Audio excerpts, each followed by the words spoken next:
In a quiet town, where the streets seemed frozen in a bygone era, stood a high school with old walls and tired architecture, but full of history. The cobblestones of the floor spoke of centuries of past generations, but the air of the establishment was filled with a form of stagnation. The high school, like the town itself, seemed to live in the shadow of time. There was no great excitement in its corridors, just a banal daily life that repeated itself endlessly, an immutable cycle of back to school, homework, and recess. Students came and went, each absorbed in their own routine, invisible to each other apart from a few brief social confrontations. Among them was Malik. At 16, this young black man was one of the discreet, almost invisible students. People never spoke well of him, and even less bad, because his existence went unnoticed. In a high school where social dynamics were dictated by invisible but rigid hierarchies, Malik was part of this category of often neglected students, those who attract neither attention nor curiosity. He was not one of the popular or the excluded. He was, in his own eyes and in the eyes of others, a ghost among many others. He was a young man with short hair, often dressed in a simple and discreet manner, with dark eyes marked by maturity and the weight of a world that had never really looked at him. He had grown up in a neighborhood where social expectations were low, where young black men were expected to follow a set path, settle for the ordinary, fight against stereotypes, and find a place in a world that, at best, tolerated them, at worst, ignored them. Society didn't ask much of young people like him. Academic success, in his environment, was often perceived as a luxury or an exception. He was expected to take what came, not to seek to exceed the invisible limits imposed on him. He was not the one we saw becoming a doctor, lawyer, or scientist. In his eyes, this type of ambition seemed out of reach, as if they were reserved for others, people more worthy of accessing them. Malik was not the type to let things get him down. In the silence of his thoughts, where no one could see him, he cultivated a secret passion for mathematics. His dreams were big, much bigger than the world seemed to expect of him. But he wasn't the type to flaunt them. He knew that in this environment, dreams that were too big were laughable, that they risked attracting ridicule or fueling envy. So he kept them for himself. In the quiet of his room, he immersed himself in books on advanced mathematics that he had found in the back of the city's libraries. He solved complex equations, tackling problems that seemed impossible to his classmates, dreaming of a future where he would be recognized for his genius. But he kept that to himself. He had learned early that recognition was often a luxury, and that in his world it was rarely given to those who needed it. The teachers, for their part, didn't care much about him. They saw him as one of those quiet students, the ones who don't attract attention, who are content to be there. But for them, Malik was just one student among many. He wasn't good or bad, just there. None of them really cared about his hidden potential, his thirst for learning, or his dreams. And maybe it was better that way. He had learned to be invisible, to blend in, to avoid being noticed. Professor Lefebvre, however, was a man of 50, respected by his colleagues, admired by some students, but yet marked by unconscious biases and prejudices. He was certain that some students were destined to succeed, while others, those from neighborhoods like Malik's, were doomed to failure. His classes were known for being demanding, but for him, intelligence had a color. He couldn't help but harbor stereotypes about his black students, believing that they were not capable of great academic achievements. For him, a young black man coming from a working-class neighborhood had no place among the intellectual elites. He barely saw it, but he had already judged it. The morning when everything was about to change, Professor Lefebvre made a remark, seemingly innocuous, but which would mark a decisive turning point. That day, like all the others, the students entered class, tired of the school routine. Malik, true to himself, sat down in his place, his gaze immersed in the mathematics textbook. He knew he was going to get through the day without attracting any attention. But then, in the middle of class, when Professor Lefebvre turned towards the class, he fixed his gaze on Malik, as if he had just remembered his presence. "Malik," he said smirkingly, "come and solve this equation here on the board." He had written a complex equation, more difficult than the ones most students solved with difficulty, but simple enough to give him an opportunity to make fun. "I bet you won't make it," he added, his voice filled with the subtle but bitter arrogance he reserved for those he considered inferior. He had written a complex equation, a demonstration that was not within the reach of just any student. This type of exercise required an advanced understanding of mathematical concepts, something that even some of his best students struggled to solve. It was a trap disguised as a test, a subtle way of making him show, in front of the class, that he did not belong to the category of good students. Malik knew he had the answer. There was no doubt in his mind. The equation was simple for him. But it wasn't just about solving a problem.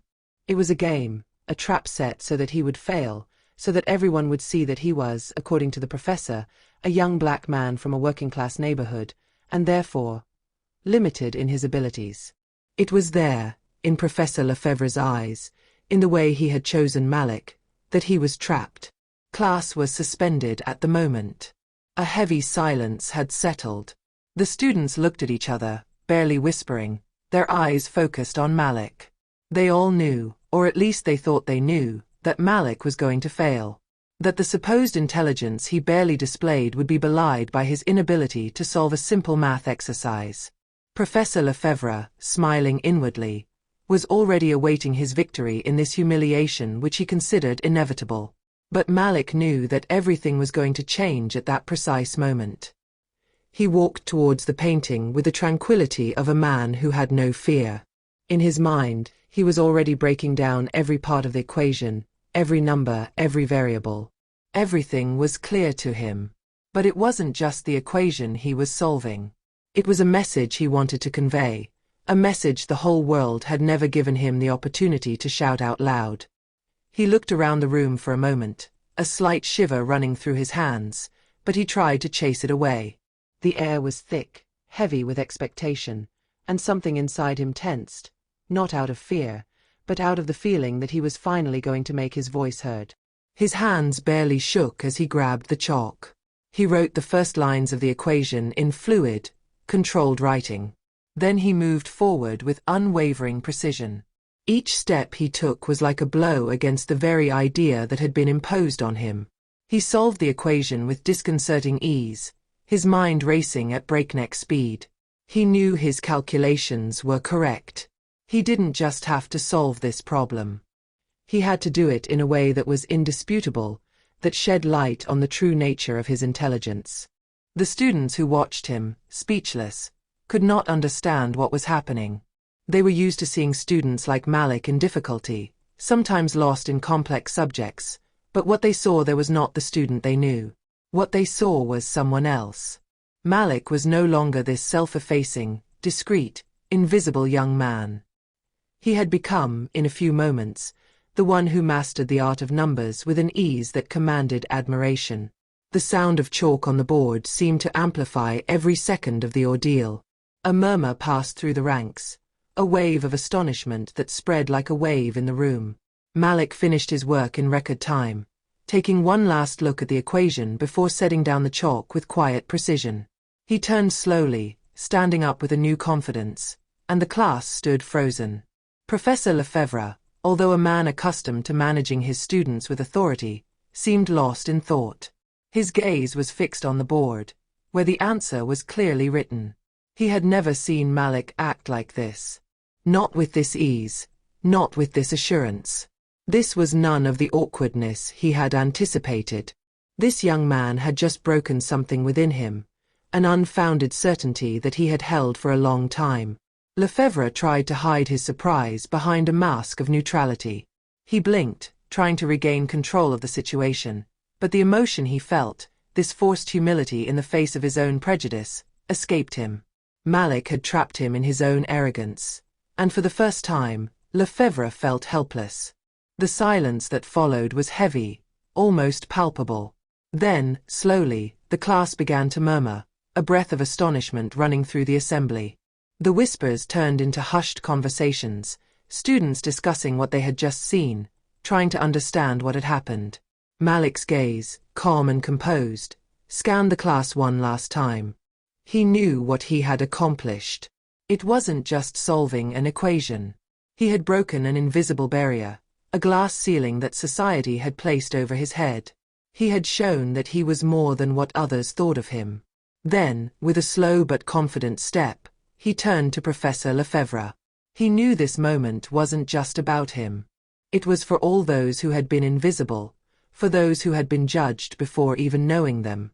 In a calm, almost detached voice, Malik declared, "I knew I could do it," he said, his eyes fixing on Lefebvre's, but also everyone else in the room. "It's not an accident, and it shouldn't be a surprise. Intelligence is not measured by skin color, Monsieur Lefebvre." Professor Lefebvre, although deeply annoyed by the humiliation he had suffered in front of the entire class, tried to regain his authority. He sat up straight in his chair, his jaw clenched, trying to regain control of the situation. But something in him had changed that day, a little something that couldn't be erased so easily. He knew he would never be able to look at Malik the same way again. The latter had not just solved a simple equation, he had undone years of racial stereotypes and expectations that weighed heavily on him. It was not just an academic victory. Malik had proven that intelligence, far from being an exclusive property of a social or racial group, could reside in the mind of any individual, regardless of color, culture, or status. This realization hit Lefebvre hard, and he wasn't sure he could forgive himself for ignoring this truth for so long. The following days, murmurs were rife in the school. Students who had initially greeted Malik's challenge with skepticism, even implicit judgment, began to revise their opinion of him. Malik was no longer the average student, discreet and unobtrusive, lurking in the shadows of a class where little attention was paid to him. He had become a symbol, a living example of the injustice and prejudice that circulated silently in the corridors of the establishment. He was no longer the one we underestimated. He was the one who not only defied expectations, but also revealed a truth that many preferred to ignore or minimize. The racial prejudices that plagued his daily life were only mirages. His intellectual abilities, far from being limited by his skin color, were infinite. He had destroyed the invisible barriers and, in doing so, he had highlighted the greatest of all inequalities, that which we impose before even knowing the other. In the days that followed, Malik felt something different in the air. The looks of the other students had changed. Some, who previously looked down on him, as if his place in the class was unjustified, began to look at him in a new light. He became a model, a point of reference. His comrades found themselves asking him questions, asking him for advice. Their previous judgments dissolved in the light of an intellect too brilliant to ignore. Malik didn't blame them.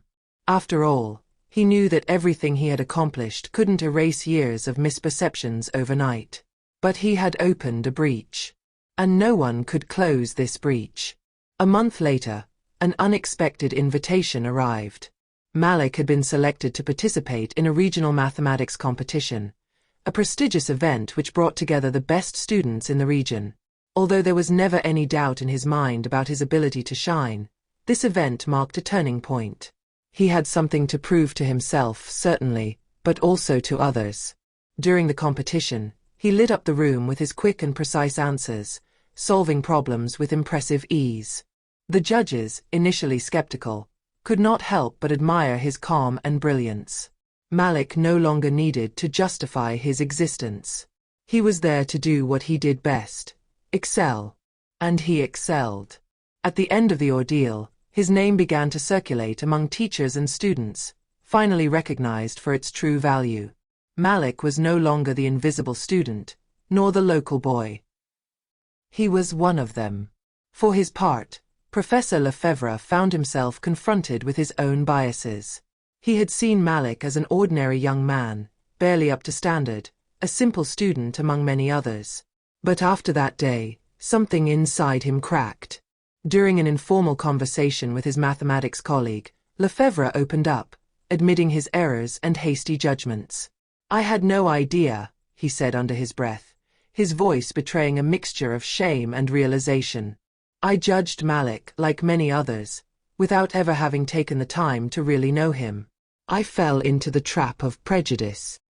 He looked down, avoiding looking at his colleague, as if he wanted to avoid the gaze of someone who might judge him even more harshly. I didn't understand that Malik was not an exception. He is the rule. It was me who was wrong. Lefebvre's words only scratched the surface of a deeper, more disturbing realization. He had been raised in a world where certain truths, particularly those related to racial inequality, were ignored or simply considered inevitable facts. He never had to question this system. But Malik, this young man he had underestimated, had opened Lefebvre's eyes to a broader reality.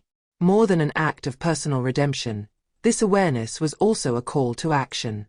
Lefebvre knew he still had a long way to go to deconstruct the biases deeply rooted in him. But he had taken the first step, and that made all the difference. As for Malik, he never sought to claim the recognition of his peers. His only desire was to prove to himself that he could overcome the limits that others wanted to impose on him. He had always known that his place was not defined by others, but by his own efforts and achievements. But in this moment of revelation, he understood that his success was not just a personal victory. It was also an act of resistance against the injustice and social stereotypes that had affected too many young men like him. His victory was not just academic, it was also a powerful message, an act of breaking with a system that tried to define him before he even had the opportunity to define himself. Malik's story did not end with this simple academic victory. She became a lesson to all who crossed her path. It wasn't just about math or academic achievement, but something deeper, more universal. It was a fundamental truth. Intelligence has no color, and prejudice has no basis. Appearances, however powerful they may be, do not determine what we can become. Malik, the silent but brilliant young man, had not only defended his own honor, but he had also highlighted the importance of recognizing the individual beyond appearances and the expectations imposed by society. What he had accomplished was not only a challenge to his teacher, but an act of resistance against all preconceived ideas, against a world that had too often been content to judge before understanding. It wasn't just Malik who changed that day. It was how others saw him, and more broadly, how they saw themselves. And this transformation, as discreet as it was, left an indelible mark.